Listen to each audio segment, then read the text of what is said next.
আমাদের শৈশবকে রঙিন করেছে আলিফ লায়লা। সিরিয়ালটি দেখার জন্য অধীর আগ্রহ নিয়ে অপেক্ষায় থাকতাম।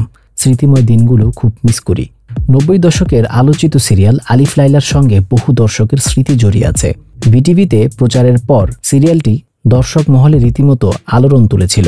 প্রতি শুক্রবার রাত 8টার বাংলা সংবাদের পর আলিফ লায়লা দেখতে টিভি সেটের সামনে হুড়োহুড়ি করতেন দর্শকেরা। বাহারুদ্দিন নামের সিলেটের আলমপুরের এক দর্শক ফেসবুকে লিখেছেন, রাত 8:30 বাজার আগেই পুরো গ্রামের মানুষের খাওয়া দাওয়া শেষ হয়ে যেত।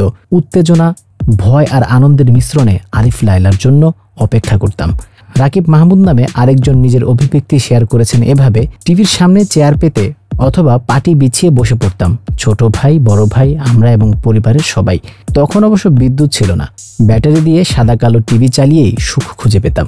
সূচনা সঙ্গীত আলিফ লায়লা আলিফ লায়লা দর্শকের হৃদয়ে রীতিমতো উন্মাদনা তৈরি করত। পারিবারিক আবহে সিরিয়ালটি বুঁদ হয়ে দেখতেন দর্শকেরা।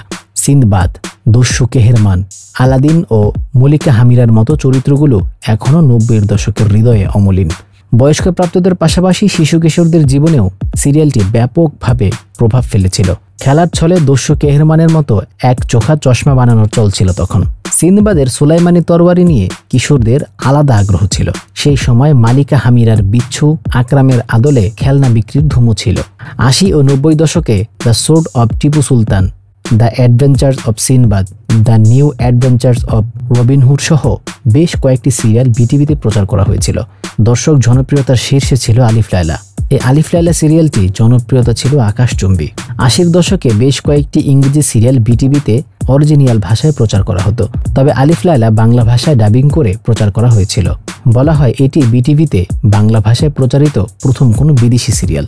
আরব্য রজনীর আলাদিনের আশ্চর্য প্রদীপ, আলিবাবা ও 40 চোর, নাবিক, সিন্দবাদের গল্পসহ বেশ কয়েকটি গল্প অবলম্বনে হিন্দি ভাষায় আলিফ লায়লা বানিয়েছে ভারতীয় প্রযোজনা সংস্থা সাগর এন্টারটেইনমেন্ট লিমিটেড।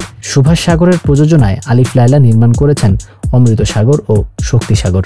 সিরিয়ালটি 1994 সালের 24 ফেব্রুয়ারি দূরদর্শন 2 চ্যানেলে প্রচারে আসে।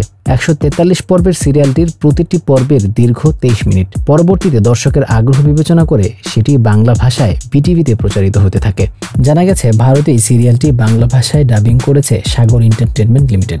বাংলা ডাবিং করা আলিফ লায়লা বিটিভি কর্তৃপক্ষ প্রচার করেছিল।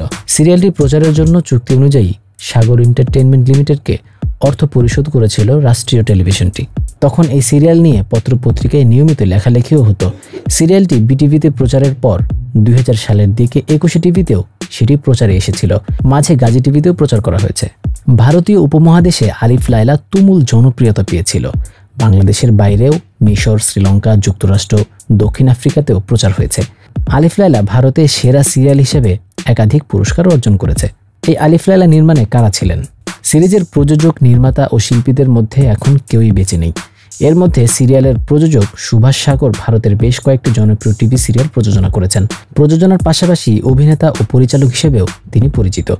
2009 সালে 72 বছর বয়সে মারা যান সুভাষ সাগর। সিরিয়ালটি সহ প্রযোজনা করেছেন প্রেম সাগর। চিত্রনাট্য লিখেছেন দীপালি জাঞ্জাপ্পা। সঙ্গীত করেছেন গৌরব ইশার। বাদশাহ শাহরিয়ারের ভূমিকায় দেখা গেছে পাঞ্জাবের অভিনেতা গিরিজা শঙ্করকে, যিনি এই সিরিয়ালে অভিনয়ের আগে মহাভারত সিরিয়ালে অভিনয় করে ভারত জুড়ে পরিচিতি পেয়েছিলেন। অভিনয়ের পাশাপাশি প্রযোজক ও পরিচালক হিসেবে পরিচিতি রয়েছে তার। সিরিয়ালের পাশাপাশি গাদ্দার, দ্য ট্রেইলার সহ বেশ কয়েকটি সিনেমায় অভিনয় করেছেন 75 বছর বয়সী গিরিজা শঙ্কর। বাদশাহ শাহরিয়ারের স্ত্রী শেহেরজাদের চরিত্রে অভিনয় করেছেন ভারতীয় অভিনেত্রী দামিনী কানওয়াল শেঠি। শতাধিক টিভি সিরিয়ালের এই অভিনেত্রী চিত্রনাট্যকার ও প্রযোজনাও যুক্ত আছেন। তিনি 2021 সালে চয়েস নামে একটি হিন্দি সিনেমা পরিচালনা করেছেন। আলাদিনের চরিত্রে অভিনয় করেছেন অভিনেতা নবদীপ সিং। অভিনয়ের পাশাপাশি পরিচালক, প্রযোজক ও সঙ্গীত পরিচালক হিসেবেও পরিচিত তিনি।